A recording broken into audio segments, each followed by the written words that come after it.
Hey guys, and welcome back to Mad About Skin. If you're new to our channel, welcome. Here at Mad About Skin, we're passionate about helping you to get the most out of your skincare. So if you haven't already, smash that subscribe button, ring the bell, and make sure that you never miss out on any of our fantastic content. In today's video, we're going to be doing an ingredient-focused review, this time on vitamin B3, also known as niacinamide.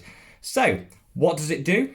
Should you include it in your routine? Which are the best products that have the ingredient in? And is there anything I should be aware of?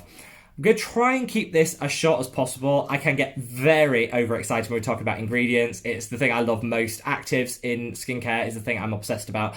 But I want to make this video as accessible as possible so you know by the end what products to use, whether you should be using them, and how to use them effectively. So its basis, niacinamide is a form of B3. It's a vitamin that you need to be taken orally, so it forms a part of your dietary requirements for the day, but it's also fantastic when it's applied topically to the skin. Most people choose to incorporate into their routine because it has got a scientifically proven evidence base for reducing the amount of, or regulating sebum production in the skin. So the sebaceous glands in your skin produce the levels of sebum and oil that it believes your body your skin needs. Often when we've got acneic skin or we go through a period of hormonal change, that can go a little bit out of kilter, which is why we might get blemishes, breakouts, or acne. And niacinamide is proven to help support in the regulation of that sebum production, which is great. It's one of the few products that I think, one of the few ingredients that can actually help to shrink pore size. What I mean by that is it will help to prevent the pores getting clogged, which often is why you see those enlarged pores. Also helps to build the ceramides, encourages the production of ceramides and the lipid barrier in the skin. So what that will do is help to strengthen the skin, which means that the pore walls will tighten slightly, and through that you'll get that slight shrinkage. Now, full disclosure, you are not going to see overnight gone, your pores, you're poreless, your porcelain, it's fabulous. It's not going to work. But it is one of the few ingredients that you can add into your skincare routine to help shrink those pores. Because it's helping with the ceramide, building ceramides and helping with that lipid barrier in the skin, it's really great for supporting with the moisturization of the skin and to help with aging skin. There is some science out there to say it will help with dark spots and pigmentation to a certain point. I'm less convinced about that, but again, when you're using it for all those other things that I've just mentioned, if you also get some marginal benefit in terms of pigmentation, fantastic. It's a nice addition. Niacinamide comes in various strengths. The common ones are 2%, which is usually the lowest, 5%, which is the mid-range, and 10%, which is quite hard to source, but is the strongest. In terms of its impact on the skin and any downtime, any negative impact, I always say, like any ingredient that you add to your skin, before you add it to your skin and slather it all over your face, do a patch test. Make sure that you're not allergic to something. So I say behind the back of the ear, if you do get any redness and it's discreet, it's usually covered by the hair or it's not as obvious, do a patch test. Make sure it doesn't cause any itching, stinging, burning, irritation, flaking. That's all signs that you might be allergic to the product. Niacinamide as an ingredient can encourage, particularly when it's taken orally, can encourage the body to produce histamine, which is what sort of drives some of the negative elements of an allergic reaction.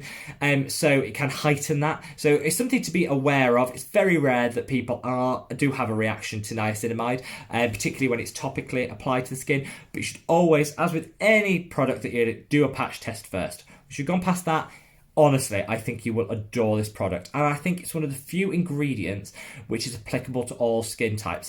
By that I mean, if you're oily, acneic, if you're struggling with breakouts and clogged pores, it is a must-have in your skincare routine. Similarly, if you're dry, you're struggling with decreased barrier function in the skin, maybe your skin's aging and you want to support the skin a little bit more to hydrate and to plump, is a fantastic addition. So if your combination does both, even better. So I think this is an ingredient that is applicable to every skin type and should be in everybody's skincare routine. Where would I add it? It's one of the products that comes quite early on in the skincare routine, so sort of straight after cleansing and exfoliation, then I would start to add it to your skin. Obviously, there's different forms. Niacinamide is a bit of it's become a trendy ingredient, so you start seeing it cropping up in every single product out there. It needs 30 minutes to absorb into the skin. So if you're not leaving it on the skin for 30 minutes, there is no point absolutely no point in using it whatsoever. So cleansers, wash off toners, masks, no point. Why you're wasting your money? You're not going to get the effectiveness of the ingredient. It is great. I think it's at its best in a serum. Some people do like to see it in a essence. I'm not a big essence fan. I think it's just a bougie, unnecessary step in your skincare. So I would stick to a serum or a cream. Serum's my preference, and I would definitely use it morning and night. It's a product that's absolutely safe to be used morning and night, and I would get it as part of your skincare routine. Honestly, guys, it's one of those miracle products which over time, and this is something I would stress actually, if you include a niacinamide, like all products, this is not going to be day 2 and your skin's looking fabulous. This is going to be an investment that you're going to want to see over 3 to 6 months before you get the full benefits of this. And I think in the lifetime of your skin, that's not a long time to wait. Often we will apply products, see no results, but keep using, keep spending money and not think twice about it. And yet we get angry with a product like niacinamide, an ingredient like niacinamide, which doesn't work on day 3. So set your expectations and make sure you give it that 3 to 6 month period to really work, but it will. In terms of products I would use, I would stick definitely to a serum. If it was me, I think that way it's easy to incorporate. You can use it alongside your hyaluronic acid. It's great because hyaluronic acid really helps other products to penetrate deeper and be absorbed. So hyaluronic acid is great to use alongside this. So use it in that sort of timing in your skincare routine. I stick to the Ordinary. This is the Ordinary Niacinamide 10% and zinc. This is quite a strong niacinamide. 10% is probably the strongest that you're going to be able to find commercially available. It's got the added zinc 1%. Zinc's great at healing the skin. It's great at, again, supporting with that regulation of sebum. So I think it's a nice addition. Is it essential? Absolutely not. But it's a nice addition. So I think this actually is a great combination to have in your skincare routine. And this is the one that I apply religiously morning and night. The price point is what does it for me. I mean, this is £5 here in the UK. So in the US, under $10. I mean, this bottle, twice a day, lasts me 2 months. You really can't argue with that as a price point for something that's effective and works. I also really like to look on the ingredients and make sure that the niacinamide is listed at least second, third maybe on that list, which it is in this product. And I think that's really important. So you know you're getting the concentration. It's really transparent. You know you're getting a 10% solution. This is an absolute fantastic product. Fully recommend it. If you want to go for your niacinamide in a more cream consistency, you can. The Inkylist do again, for us not dissimilar price point, I think it's around £10, do a slightly creamier consistency, which is great. I'm not sure, and this is the problem, they don't put the concentration on their products, so I'm not sure of the strength, but again, it's a good product, you can use it. I'd stay away from essences and toners because I don't really like them in my skincare routine. So I can't really recommend an essence or a toner because I haven't used them myself. And you know, on this channel, full disclosure, if I haven't used it, I don't want to recommend it. So I would stick to the Ordinary serum or the Inkylist slightly creamier serum if you're going to use a niacinamide. Some things to be aware of. As a product, you can get a slight tingling, almost a stinging, but I mean it's so slight, barely noticeable. I get it if I'm using it. I always take it onto my neck. If I'm using it after I've shaved, I might get a slight prickling sensation, but it's gone in 5 seconds. It's not an allergic reaction. It's perfectly normal to see when you're using adding this ingredient into your skincare routine. There's a lot of studies out there that say you absolutely should never use a niacinamide with a vitamin C because the two combine to create different chemical elements which are not necessarily positives for your skin.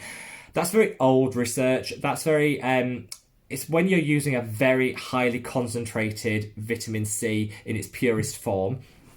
If you're using an L-ascorbic acid, for example, which is what I use, it's absolutely fine. I think it's something to be aware of, but it's not something that I would necessarily caution people I work with against. I think it's absolutely fine to use with a vitamin C. Again, follow the manufacturer's instructions, which I would always encourage people to do on a product, but I think that is a little bit of a myth that's out there and I don't think has much place in skincare. I don't think it's particularly accurate. I also would say to people, again, make sure you do a patch test before you add any product into your skincare routine. Niacinamide is fantastic for people with acne-prone skin. If you're on something like Roaccutane or Accutane, whichever country you come from, your skin is already going to be very dry and hypersensitive. So in that case, I would speak to your dermatologist around whether it's appropriate to add this in on top of that, because you don't want to be adding more sebum regulation when you're already stripping the oils from your skin. So just be a little bit careful around that. Beyond that, it's applicable to everyone and is a gorgeous product. Let me know in the comments, guys, if you've used niacinamide. Hopefully you've already got it in your skincare. If not, why not? Let me know below what your experiences are with it.